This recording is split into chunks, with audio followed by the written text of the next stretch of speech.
Hi guys! Good evening sa inyong lahat at good morning dyan sa Amerika. Sa Amerika. Sa Pinas. Kalok. Huwag na akong tumawa. Seryoso tayo. Charis. Magkukwento lang ako guys tungkol sa embassy interview ko nung ilan ba yan? 2022, nung November. So, yung embassy interview ko, guys, actually, biglaan lang siya.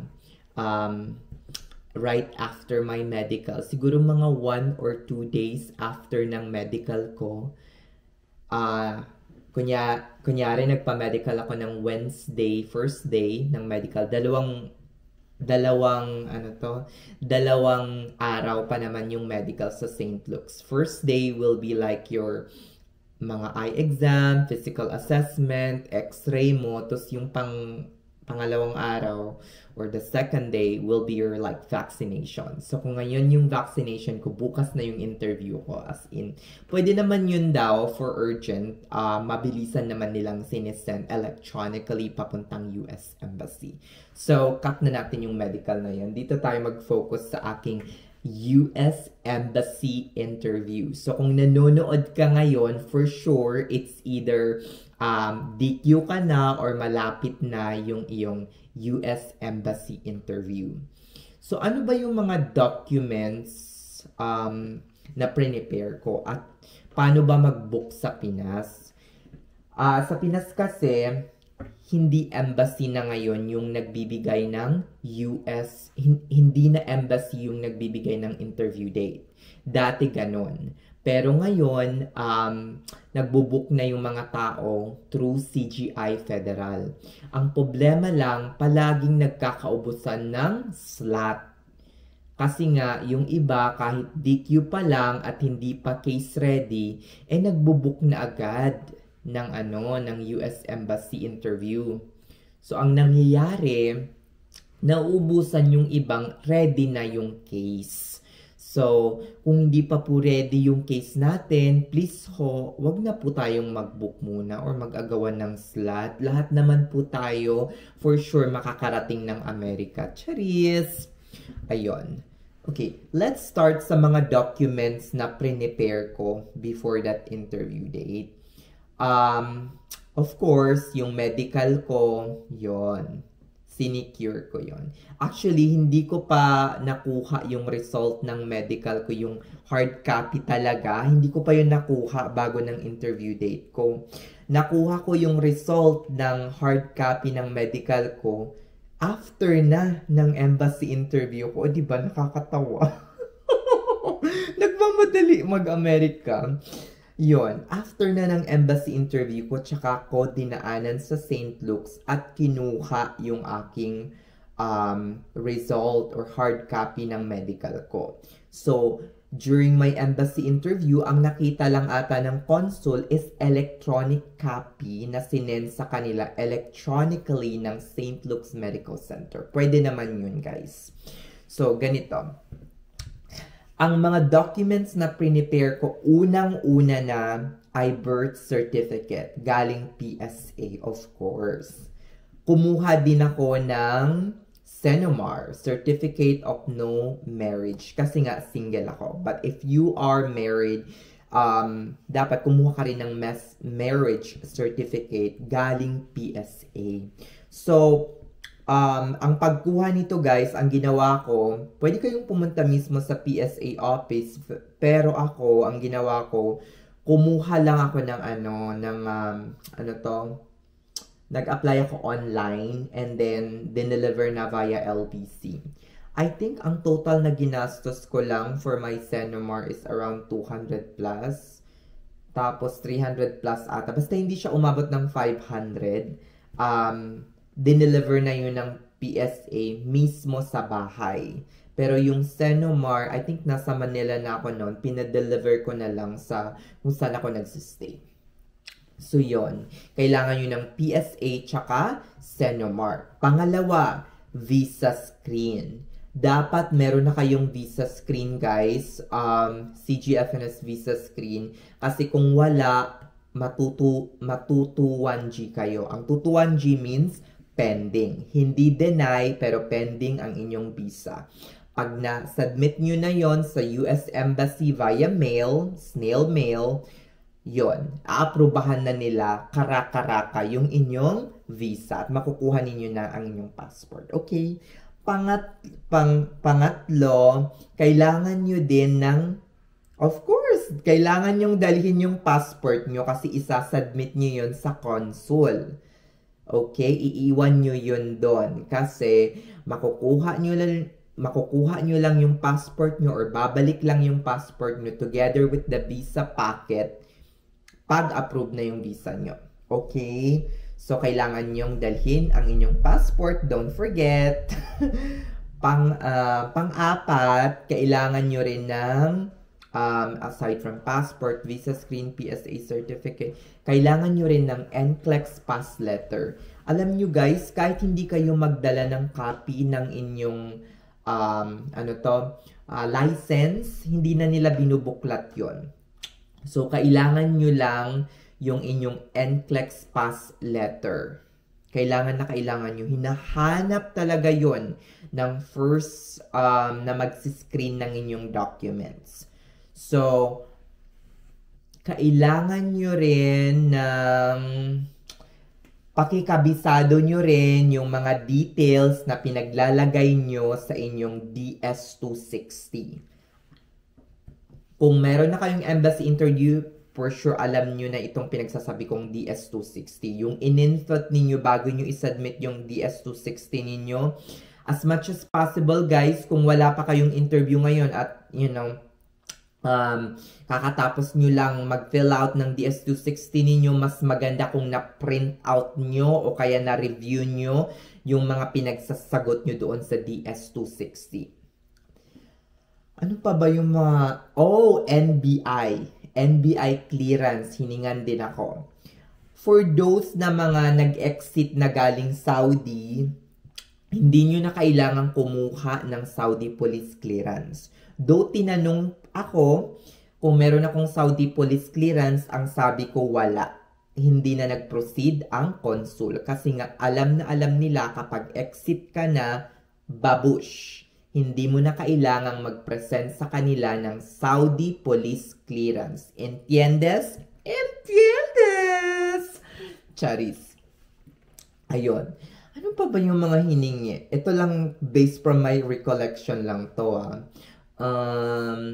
paki-comment down below just in case may nakalimutan ako. Oh, yung offer letter. Very important yung offer letter. Kabisaduhin nyo rin yung inyong address ng employer ninyo. Ano yung position na in-offer sa inyo ng employer ninyo? Magkano yung hourly wage ninyo? Saang state? Ganyan. Name ng ospital, kabisaduhin ng maaga. Kung kailangang i-memorize nyo mga inday. Offer letter. Hindi na nag-ask ng contract sa akin, as in, yung offer letter lang talaga yung tiningnan. Ano pa?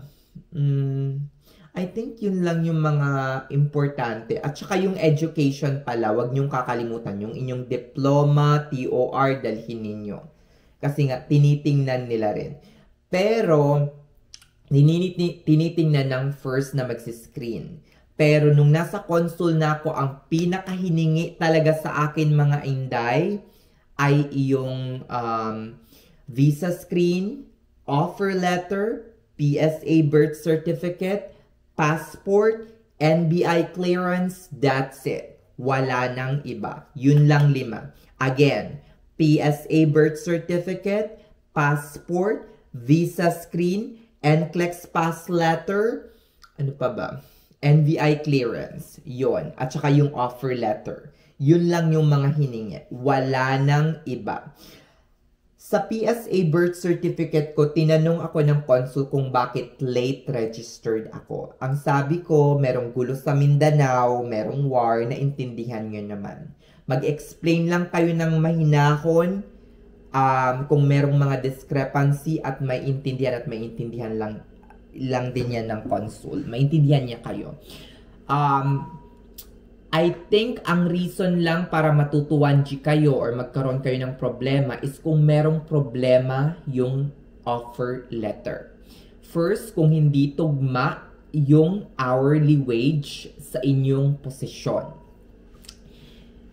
Walang something wrong sa inyo, wala, nasa employer yon. Kung magkaroon kayo ng problema or matutuwan kayo dahil sa offer letter, they will just ask the employer to send another offer letter to you and they would have to send it to the US Embassy. Upon receive, i-approve na nila. So, that is just their way of protecting you guys. Sinisigurado lang nila kasi nga immigrant kayong darating dito na tama ang offer at naaayon sa inyong posisyon ang inyong hourly rates bago kayo mapunta dito guys. So, actually, nung dumating ako ng US Embassy, late pa ako nun, my God. 9 o'clock yung aking, hindi naman late, pero late na nga eh. Late ng mga 5 minutes. Okay, 9 o'clock, dumating ako ng US Embassy, siguro mga 9:05 na, nakakaloka! Pagpasok nyo sa US Embassy, napakahigpit nila guys. As in, super duper napakahigpit. As much as possible, kung magdadala kayo ng envelope, kung ilalagay nyo yung mga documents nyo sa envelope, magdala kayo ng transparent na envelope. Yung nakikita talaga, marami akong nakitang ganun, much better guys. Tapos wag nang magdala ng cellphone as much as possible kung wala rin namang mapag-iiwanan sa labas. Merong mga nababayaran sa labas na pwede nyong iwan yung mga valuables ninyo, mga inday, kaso meron yung bayad. Tsaka hindi natin alam kung safe ba yon. Pero may mga mangilan, safe naman daw. Meron namang parang trusted na yung mga taong nasa labas. Pero hindi pa rin natin alam what will happen, di ba? So, kung malapit lang yung hotel ninyo sa US Embassy, iwan na ang mga cellphone, gadget, or kahit na anong electronics. Bawal na bawal yan sa US Embassy, mga inday. US Embassy in Manila, napakahigpit, mga inday. Ayun, pagpasok ninyo, guys, i-screen kayo para kayong nasa airport. Dadaan lahat sa x-ray ang inyong mga gamit, documents, lahat. Para kayong papasok ng airport o kaya magbo-board ng airplane. Nakakaloka, diba? Napakahigpit nila, as in super duper. After nun, pagkalagpas ninyo ng security, makakapasok na kayo sa mismong US Embassy, yung ground. Meron dong mga upuan, nakaseparate yung immigrant tsaka non-immigrant. So, kung tourist siguro or yung mga visit visa, meron dong section. Meron ding section na upuan para sa mga immigrant. So, nakaseparate siya. Tapos, uupo lang kayo doon. Kung hindi kayo sigurado, maraming nag-a-assist, please approach any of them. Mababait naman yung mga taga-US Embassy. Meron lang manginan-nginan na mga masusungit at mga stricta. Charis. Based from my experience. Charis. Ayon. Pag pipila kayo, parang upuan lang siya. Tik, tik, tik, tik. Ganon, ganon. Plus, pag time nyo na, by group sila nagpapapasok. Siguro mga 5 or 6, ganyan. Tapos, pagpasok nyo sa loob ng US Embassy, so, pag turn nyo ng papasok, ganon. Dadaan ulit kayo ng security check, guys. Always prepare yung mga passport ninyo, yung mga documents ninyo, kasi sometimes tine-check yan. Kaya, papasok ulit. Kaya, ayon. Security check, ganon-ganon, bago pumasok. Tapos, pipila na naman kayo, meron dong mga upuan din sa loob ng US Embassy sa mismong building na kayo. So, meron mga upuan doon.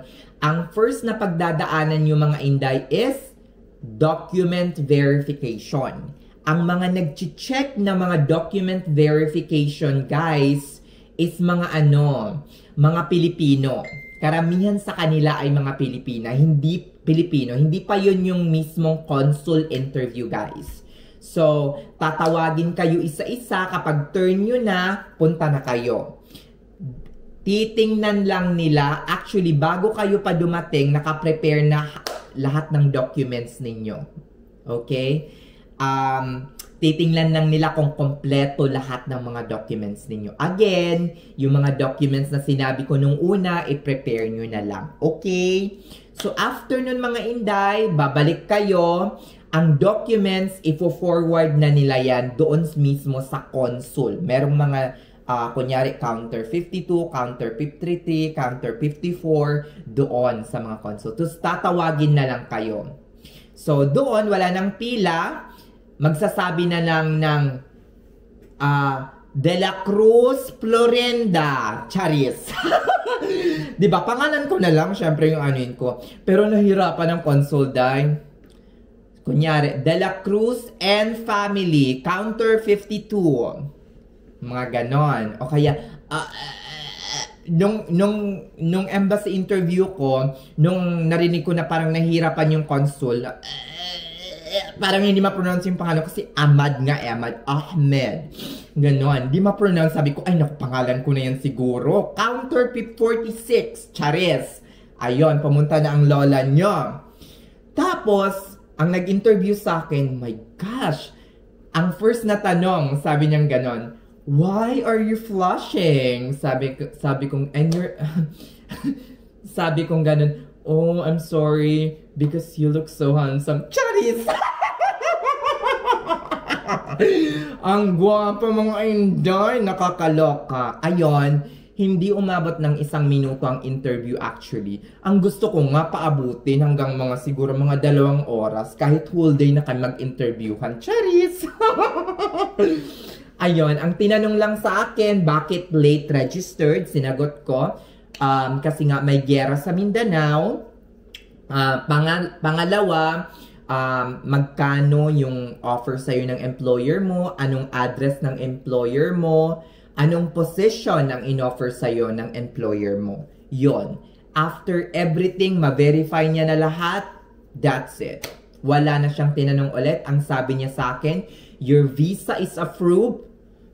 Oh my God. Doon, nung sinabi niyang your visa is approved, parang tumindig yung mga balahibok ko, mga Inday, sa tuwa at galak. Sabi niya sa akin, your visa is approved. Please wait for like 7 business days. Your visa and your passport will be delivered to you.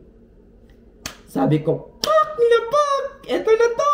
America is real. Kaya ang lola nyo, naglakad palabas ng embassy ala Catriona Gray! At in sobrang saya ko mga Inday, sobrang galak at tuwa. Ayun, wala na. Tapos na-receive ko yung I think na-interview ako mga Thursday. Na-receive ko yung aking visa packet mga Tuesday or Wednesday. Hindi siya umabot ng 1 linggo. Pak! Nakakaloka. Naka-receive na lang ako ng email from LBC na pwede ko nang i-pick up ang aking visa packet. And I'm so happy. Sobra. Okay? Sana may natutunan kayo sa pagkukwento ko mga Inday sa aking US Embassy interview experience. Hanggang sa muli, sa mga nanonood na hindi pa nakasubscribe, mag-subscribe na kayo, Day. Charis, it's up to you kung magsasubscribe kayo or panonoorin nyo pa ako on my next vlog. See you on my next vlog. Babush!